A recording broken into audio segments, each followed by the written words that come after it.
When did the United States stop caring about winning? When did the USA decide the best was not good enough anymore, and instead we were going to send over a team that might not make the NBA Finals? These are the questions that have been asked as Team USA has had an up and down Olympic experience so far. And really, as we watch a team that contains some NBA role players, while American stars such as Zion Williamson, Ja Morant, LaMelo Ball, and Trae Young sit at home, we have to ask ourselves, why? And logically, there are just two possible options. One, the players no longer care enough to represent Team USA, or two, some of the top talent Team USA could have been using has been banned, blackballed, whatever, they have not been allowed into the Team USA system. This is what All-Star Trae Young has recently said about playing on Team USA. Paris 2024 Olympics. Do you want to play on that Olympic team? Have you given that some thought? I definitely want to. It's up to them if they want me to. I mean, I would love to play with guys and show off my passing even more and not have to go out and score a lot and just be there if they need me to. I mean, I respect the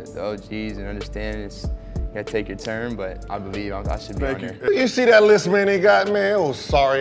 Group. Trae Young is telling the world he wants to be at least a part of the Team USA camp. He wants at least a shot at making the roster. For whatever reason though, a 25-year-old two-time All-Star who is exactly the type of star power that Team USA needs was left at home, and instead of showcasing a team of our brightest talent, instead of showcasing Zion, Ja, Trae, and LaMelo, we have seen Walker Kessler, Austin Reeves, Josh Hart, and Cam Johnson. Four players who are awesome NBA role players, but this is the Olympic team. And if we look at the difference in stats between these four players, it is no contest. The veterans of Team USA include Bobby Portis, who is a former Bull. He is an NBA champ. He is an incredible vet. But where are the veterans who will actually be on the senior Olympic team leading these young guys? Why did the best American players in the world sit on the sidelines as they watched Team USA fall to Lithuania as the Lithuania players danced in their faces? The answer is one that could lead to the one thing that every American fan should be fearing, and one thing every international fan is waiting for. Because if this continues, do we really expect the United States to win the gold medal game in the Olympics? Do we even expect them to get there? So what's up guys, Mike here, and all we hear is that the rest of the world has caught up and that Team USA should be afraid. If that is the case, why is Team USA not working harder than ever to keep America as the #1 basketball team in the world? Right now, according to the FIBA World Rankings, the United States is actually second to Spain, as it is very clear that every other country is working so hard to take down the Americans to win the Olympic gold medal. Are Americans above winning gold medals? RJ Barrett recently danced with literal joy after Canada just qualified for the Olympics. You'd think the Knicks just made the playoffs. But before we continue guys, I am very excited to thank DraftKings for sponsoring today's video. Because if you may not have noticed, the National Football League is back, and I've partnered with DraftKings Sportsbook to hook you guys up. DraftKings Sportsbook is an official sports betting partner of the NFL, and again, Sundays are for football. I'm a basketball man, but I can admit that. So new customers, all you have to do is bet $5 on any wager, and you will instantly receive $200 in bonus bets. And going even further, you can use those bonus bets on a chance at same game parlays to get an even bigger payout. And if sports betting is still not available in your state, do not worry. You can still join in on all the fun with DraftKings Daily Fantasy, where you're going to have a shot to win cash prizes. So don't wait any longer. Download the DraftKings Sportsbook app now. New customers, use my promo code Corzemba, bet $5 on any wager, and immediately get $200 in bonus bets. That is promo code Corzemba, only at DraftKings Sportsbook. Thank you, DraftKings, for supporting the channel, and for now, let's get back to the video. We know for a fact if Team USA takes a fat loss, suddenly all anyone will do is care and say, let's save Team USA, what has happened? So why is there not more of that urgency before the failure? I'm American and I understand. Olympic basketball teams are built on great systems, but the problem is when Team USA decides to lean too much into their own system, we've watched twice already as that has ended in utter failure. History always repeats itself. We know this. And what history has told us is that when Team USA management or the coaches try to build too much of a team/fit structure and they don't get enough star power, Team USA goes down. Look at what happened in 2004 before we needed to send in the Redeem Team. United States men failed to win it all at the Olympic Games. There'll be no gold in Athens. Look at the joy on the Argentinian faces and the disappointment in the United States. United States men's basketball team that only lost twice. Looking back at that 2004 team, the United States was well aware that they could lose the gold medal. In the 2000 Olympics, Jason Kidd said, "We all talked about it, how we would have felt if we had lost. You could see the world getting better." And so the players decided to take this very seriously, especially because in the 2002 FIBA World Basketball Championship, the United States did not play for the gold medal game. They finished 6th. The thing is though, after being humbled by these 3 losses, the United States prepared, they sent over all of the best talent in the NBA, and they built a squad that was ridiculous. This roster had Jason Kidd, Ray Allen, Vince Carter, Tracy McGrady, Jermaine O'Neal, and Elton Brand, on top of having players such as Tim Duncan and Allen Iverson that would play in the 2004 Olympics. All of these NBA superstars playing together at the same time beat the rest of the world by over 30 points, and they went 10-0. Is the rest of the world really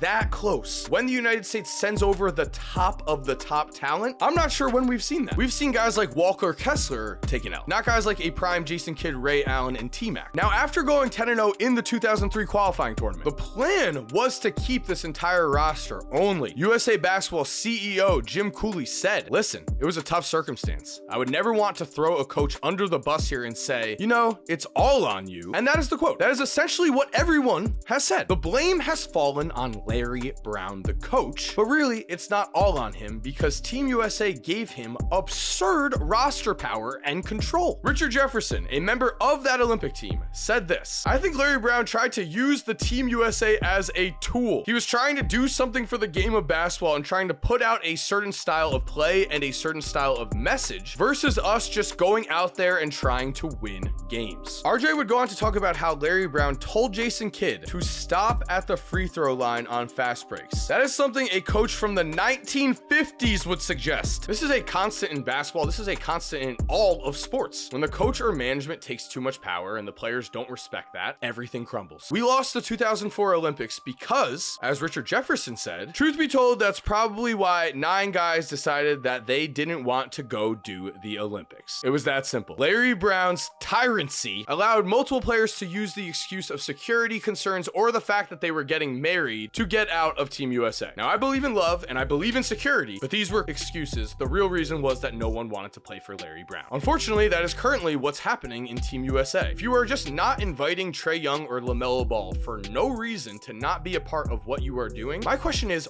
why? Looking back, the birth of the 1992 original Dream Team only took place because, again, of the ridiculous roster control of John Thompson in 1988. But let's look at those guys on that 1992 Dream Team roster. Larry Bird fought every single player on a basketball court ever. Magic Johnson had one of the biggest scandals of all time and was not allowed to play in the NBA, but he still played in the Olympics. Michael Jordan was in Atlantic City during the Eastern Conference Finals. Charles Barkley threw people through windows and spit on children. Loved Chuck, but it happened. Karl Malone is an awful human being. That was our dream team. What standard are we suddenly holding everyone to? Zion is fat, so he can't be invited? Come on. We never used to hold our younger players to such an impossible standard. If anything, the structure and honor of playing for Team USA used to help these younger players gain more discipline, and everyone who has been a part of that Team USA structure has said they benefited tremendously from it when it was run by the right guy. You can see the birth of the 1992 original Dream Team took place, of course, because we lost, but also, why did we lose? No one ever asked that, because no one ever wants to throw John Thompson, the Hall of Fame coach, under the bus. But in 1988, Team USA ended up losing to the Soviet Union in the semifinals by 6 points as Georgetown guard Charles Smith, who would play in just 73 NBA games in his entire career, would play 34 minutes for Team USA in that loss, while future Hall of Famer Mitch Richmond played just 14, and future Hall of Famer Tim Hardaway was sitting at home. John Thompson chose his own point guard over Hall of Famer Tim Hardaway and longtime sharpshooter / college All-American Steve Kerr, and somehow all of the players were blamed. If the best players play on the 1988 Olympics team, I do think we win the gold medal. I, of course, love the Dream Team, so I do not mind that happened. However, history repeats itself. I've said it before in this video, I'll say it again right now. In 1984, the seeds were already planted. Bob Knight sent future Hall of Famer Charles Barkley home just because. He just didn't fit into Bob Knight's Knight's system, so he had to go, while Bob Knight's own freshman point guard, Steve Alford, a man who would play in less than 200 NBA games, was chosen instead of Charles Barkley. That was ridiculous at the time. This is ridiculous. If the rest of the world has caught up, great. Let's send over our best of the best then and go to battle with the best players we have. I love international basketball, but I want to see Team USA represent the best way they can. Basketball is supposed to be America's sport. Why are we giving it away? Thank you for watching. I hope you enjoyed today's video. If you're American, I know you're with me. If you're not American, you know, I'm just trying to put on for my boys. I'm American. I want Team USA to win. If you're from another country, if you rep another country, of course, support your boys. Support the takedown of Team USA. I'm with you. This is sports, but Team USA, let's get it together. Rambling a bit, I'm passionate. Thank you for watching. Hope you enjoyed this video. If you're new to the channel, make sure to subscribe and turn on post notifications. That way you can offset any international hate. Just kidding, hopefully. If you're already subscribed, thank you so much for supporting. You're awesome. We all know it. And as always,